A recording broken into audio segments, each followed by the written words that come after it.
Galimybės industrija. Tinklinis marketingas. Stebinančios tiesos apie šią žymę, tačiau kartais blogai suvokiamą industriją. Kasdien vis daugiau žmonių pasirenka darbą namie. Jūs tikriausiai turite ir pažįstamų, kurie užsiima tokiu darbu. Galbūt jie jums minėjo apie galimybę prisijungti, o galbūt apie šią galimybę sužinojote internete. Jei jūs nesate susipažinę su darbu namie, dar kitaip žinomu kaip tinklinė rinkodara, normalu, kad galvoje sukasi įvairūs klausimai. Tokie klausimai kaip kas tai? Ką iš tiesų reiškia tinklinė rinkodara? Kaip viskas veikia? Ar šis verslas legalus? Ir svarbiausias klausimas gali būti, kaip iš to uždirbti? Per ateinančias keletą minučių atsakysime į šiuos ir daugybę kitų klausimų. Šios prezentacijos gale turėsite pilną suvokimą apie tai, kaip ši industrija veikia, kaip iš jos galima uždirbti ir sužinosite, ar tai tinkamas verslas būtent jums. Tada atsisėskite, atsipalaiduokite ir pradėkime. 3 būdai uždirbti pinigams. Yra 3 būdai, kurių pagalba galite užsidirbti. Pirmiausia, galite dirbti kitam žmogui. Turint darbą, iš esmės, jūs iškeičiate savo laiką į algą arba į pagalbą, kuriant kieno nors verslą. Jie nusprendžia, kokios bus jūsų pareigos, kiek valandų dirbate, jūsų darbo sutarties ilgį ir jūsų laiko vertę. Darbai būna dažniausias, tačiau labiausiai įrėmintas būdas užsidirbti. Antras būdas užsidirbti iš profesijos. Kaip pavyzdžiai gali būti daktarai, advokatai arba inžinieriai. Šiuo atveju jūs gaunate didesnį išsilavinimą, didesnės žinias tam tikrose įgūdžiuose ir jums mokama už šias paslaugas. Šios profesijos dažnai pasiūlo didesnį uždarbį, bet atima daugiau laiko ir pasiaukojimo. Taip pat tam tikrų mokslų bei laiko ir pinigų investicijų. Trečias būdas užsidirbti tas, apie kurį svajoja dauguma. Tai buvimas savo bosu. Tai jaudinantis, lankstus ir pelningiausias būdas užsidirbti. Šiame modelyje jūs nebekuriate svajonių išsipildymo kitiems, bet kuriate savo. Pagrindinis privalumas ir tai svarbu, tai galimybė valdyti kitų pastangas, pasiekti daugiau ir tuo pačiu uždirbti daugiau, nei galėtumėte pasiekti vienas. Štai kaip žmonės praturtina savo finansinę ir laisvalaikio laisvę. Ne taip kaip darbe, kuriame turite ribotą laisvalaikį bei nustatytas ribas uždarbiui. Šio verslo savininkas gali kitų žmonių pastangas paversti asmeniniu potencialu. Apie tai pakalbėsim kiek vėliau. Taigi, yra 3 būdai užsidirbti. Dirbti kitiems, tapti profesionalu arba būti savo bosu. Namų verslo industrija. Susikoncentruokime ties namų verslo galimybę. Pirmas klausimas, į kurį atsakysime, tai, kas yra namų verslas? Na, rodos jis kaip ir suprantamas, tiesa, bet realybė yra tokia, kad dažnai ši industrija suprantama blogai. Ar žinojote, kad pavyzdžiui, pagal tam tikrus duomenis paskelbtus Jungtinių tautų surašymo biuro, 49% Jungtinių tautų gyventojų užsiima verslų namie? Čia yra virš 20 milijonų verslų vykdomų namie, kurių gretas papildo naujas kas 6 sekundės. Pasauliniu mastu, kasmet ši industrija sudaro 427 milijardų dolerių pelną. Kaip ir pavadinimas sako, šis namų verslas yra toks, kurį individualūs žmonės gali plėtoti namie. Žinoma, prie šių verslų prisideda tokie tradiciniai kaip puslapių dizainas, mada, siuvimas, techninės paslaugos, tvarkymo paslaugos ir dauguma kitų. Bet tai, kas mus domina šiandien, yra labai unikalus ir greitai augantis, turintis daug privalumų verslas, kuris pranoksta tuos tradicinius. Pavyzdžiui, kitaip nei paminėti verslai, šis nereikalauja jokių mokslų ar praktikos. Turi labai mažą starto biudžetą, nereikia mokėti jokio narystės mokesčio bei turėti kokios nors įrangos. Nereikia samdyti darbuotojų, dėl išlaidų nekankina galvos skausmai, nereikia licenzijų ar sertifikatų. Darbą, apie kurį kalbėsime, galite dirbti ir nepilną, ir pilną darbo dienas. Arba net savo laisvalaikiu. Jūs bosas, tad jūs ir sprendžiate. Trumpiau, darbas namie siūlo daug didesnį lankstumą. Nereikalauja daug išlaidų ir padeda išvengti kitų kliūčių tradicinėme versle. Ir vis tiek siūlo didžiulį potencialą, dažniausiai su mažu indėliu. Kodėl? Pamatysite po keletos akimirkų. Ir kaipgi šis verslas vadinasi, tai tinklinė rinkodara. Tinklinė rinkodara. Kas ta tinklinė rinkodara? Ką tai reiškia? Gal ir stebinama, tačiau tai jūs darote kiekvieną dieną.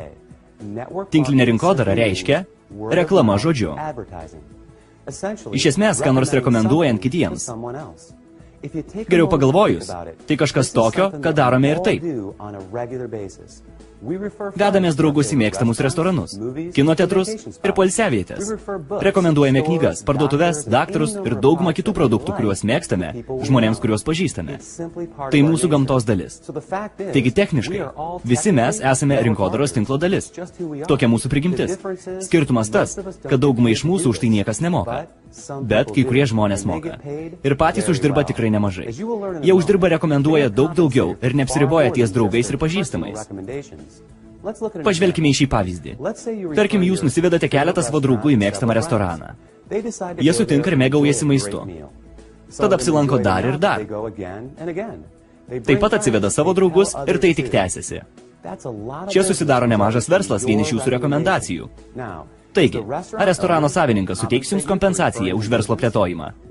Ar jis apdovanos jūs už jūsų atvestus žmonės? Ar tai kiek kartų jie sugrįž? Žinoma ne, nors ir jūs suteikėt reklamą žodžiu. O reklama kainuoja pinigus, ar ne? O kaip dėl knygos leidėjo? Draugų, kuriam rekomendavote knygą, ar jis ją nusipirko? Ar jie jums paštu atsiųs čekį? Tikriausiai, kad ne. O tinklinės rinkodaros industrijoje jums mokama būtent už tai ir gan nemažai. Vien uždarimą to, ką jau darot ir taip. Bet viskas plėtojasi daug giliau. Patirinėsim tinklinės rinkodaros sistemą vos po kelių akimirkų. Tinklinė rinkodara. Pardavimų kanalas. Prieš paaiškinant, kaip būtent jūs uždirbate, pažvelkim į šią industriją iš tinkamos perspektyvos. Pakalbėkim apie tai, kodėl visos didžiosios kompanijos pasirinko šią sistemą. Kai kompanija turi tam tikrą produktą ar paslaugą ir nori iškelti ją į rinką, kad pasiektų vartotoją, jiems tai kainuoja gan nemažus pinigus. Jie gali samdyti pardavėjus, kurie ieškos pirkėjų, mokyti juos, paruošti, pasodinti biure, mokėti algą, padengti išlaidas. Arba jie gali daryti parduotuvės ir parduoti savo produktą tradiciniuose prekybos centro kioskuose. Arba jie gali šį procesą sutrumpinti dar daugiau ir parduoti savo produktą kitose parduotuvėse. Ir su šiomis didžiulėmis išlaidomis atkeliauja dar viena. Reklama. Sukurti prekės ženklą ir išpopuliarinti masiškai nėra lengva. Vos viena 30 sekundžių trunkanti televizijos reklama kainuoja dešimtis, kartais net $100,000. Plius radijas, žurnalai, laikraščiai, reklamų lentos, paštas ir taip toliau. Todėl nestebina tai, kad reklama yra viena iš daugiausiai išlaidų kainuojanti verslo dalis. Kas dar blogiau, šios išlaidos jau susidaro tada, kai nėra parduotas ne vienas produktas. Viskas veda į tinklinę rinkodarą. Verslo modelis, kuris ne tik pašalina reklamos išlaidas, taip pat pašalina ir išlaidas samdymui, apmokymui, bei algos mokėjimui, ar parduotuvę atidarimui, ar tiekėjams. Vietoj to, jie tiesiog moka jums. Gerai pagalvojus, tai nuostabu. Kompanija moka tada, kai produktas parduotas. Vietoj to, kad rizikuotų didelėmis išlaidomis prieš tai. Jiems nereikia reklamuotis. O pasisekimo šansai daug didesni. Tai suteikia galimybę užsidirbti jums. Iš tiesų, kompanijos dažnai išmoka 50, kartais net 60% to, ką jūs uždirbate. Kai kurioms kompanijoms, kurios skiria tinklinį rinkodarai milijonus dolerių kasmet, tai didelio pyrago gabalas. Štai kur viskas pasisuka linksmojon pusėn. Kadangi kompanijos nesireklamuoja, o jūs esate vienas asmuo, jie skleidimo procesą pasuka kitą linkmę. Rezultatas toks, kad jums mokama ne tik už jūsų atvestus žmonės, bet ir už tai, ką pakviečia jie. Virusinis plėtimasis. Gerai jiems, gerai jums. Įsivaizduokit tai, kad kažkas su jumis pasidalina įdomų vaizdo įrašą. Jūs pažiūrit, manot, kad jis puikus ir pasidalinat su žmonėmis, kuriuos pažįstate. Tada jie padaro tą patį. Tada tie žmonės padaro tą patį. Ir prieš jums sužinant, tą vaizdą įrašą matė dauguma žmonių iš viso pasaulio.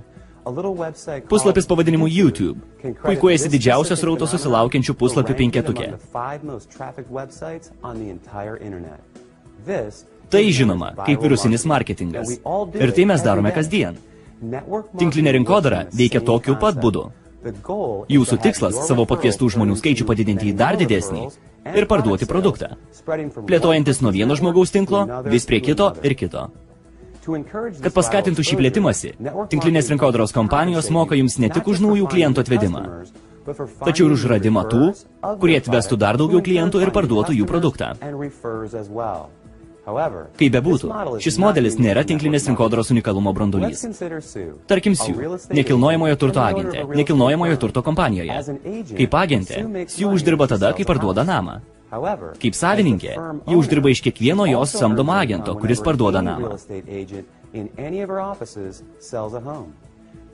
Tinklinė rinkodara suteikia tokią galimybę paprastiems žmonėms, kurie neturi produkto ar įgūdžių. Galimybę turėti tokį verslą, kuris valdo kitų pastangas.